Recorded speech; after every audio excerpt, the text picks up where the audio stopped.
आता त्यानंतर जर आपण 12व्या भावाचा विचार केला, द्वादश भावाचा, तर द्वादश भाव आपल्याला माहितीच आहे की या प्रकार द्वादश भावातून आपण जे बघतो ते सर्व प्रकारचे खर्च बघत असतो.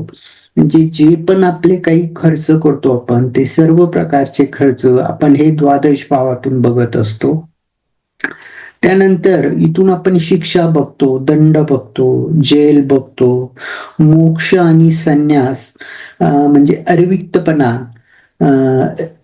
अशातला जो प्रकार आहे एकटेपणा, हे आपण ह्या द्वादश भावातून बघत असतो, म्हणजे 12व्या घरातून बघत असतो. आता या द्वादश भावामध्ये जो पण ग्रह येतो तो थोड्याफार प्रमाणात बिघडलेलाच असतो.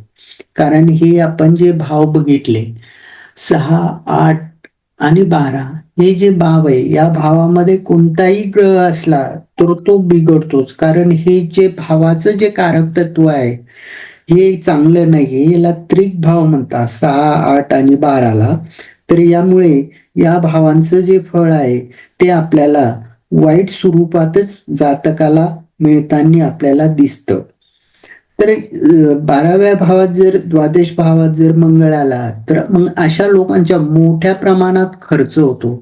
म्हणजे यांचं जे खर्च करण्याचं जे प्रमाण असतं, म्हणजे आपण एक तो म्हणतो उधळापणा, त्या प्रकारचा स्वभाव यांचा असतो. हे अनेक प्रकारचे खर्च करणारे लोक असतात. मंगळ जर 12वी घरात असेल तर त्यामुळेच काय होतं, अनेक म्हणजे अति जास्त खर्चापुणे हे कर्जबाजारी होताना आपल्याला तिथे बघायला मिळतात. जास्त खर्च करता, विचार करत नाही खर्च करताना, त्यामुळे त्यांना अशी परिस्थिती येते की कर्जबाजारी होऊ शकतात ते किंवा होतात.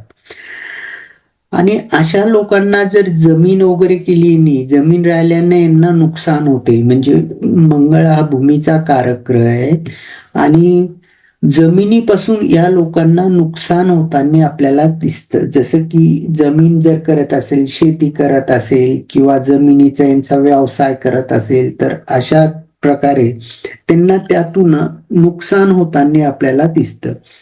त्यानंतर हे व्यसनी होता, त्यानंतर चारित्र्य संशयित असतं यांचं. हे व्यसनाधीनाला जातात, कर्जबाजारी झाल्यामुळे व्यसन करायला लागतात. त्यानंतर यांचं जे चरित्र असतं ते एक प्रकारचं संशयखोरीत चरित्र असतं. म्हणजे सर्वसाधारण हे जास्त संशय वगैरे घेण्याचा वृत्ती या लोकांमध्ये आपल्याला बघायला मिळते. त्याचबरोबर यांना स्त्रियामुळे त्रास जास्त होतो. या लोकांना जो आहे स्त्रियाकडनं आहे ना जास्त त्रास होतो. मग त्याच्यामध्ये मान अपमान, कोर्ट केसेस, त्यातून शिक्षा, दंड, तुरुंगवास, अशा प्रकारचे फळ आपल्याला मंगळ जर 12व्या घरात असेल तर आपल्याला बघायला मिळतं. त्यातल्या त्यात हे गूढविद्या व तंत्रमंत्र यांचं आकर्षण या लोकांना खूप असतं. ज्यांच्या 12व्या घरात मंगळ असेल अशा लोकांना गूढविद्या, मंत्र, तंत्र, जे विधी वगैरे म्हणतो आपण, ते अशी शिकण्याची इच्छा आणि जास्त आकर्षण असतं आणि असे लोक त्या क्षेत्रामध्ये आपल्याला बघायला पण मिळतात.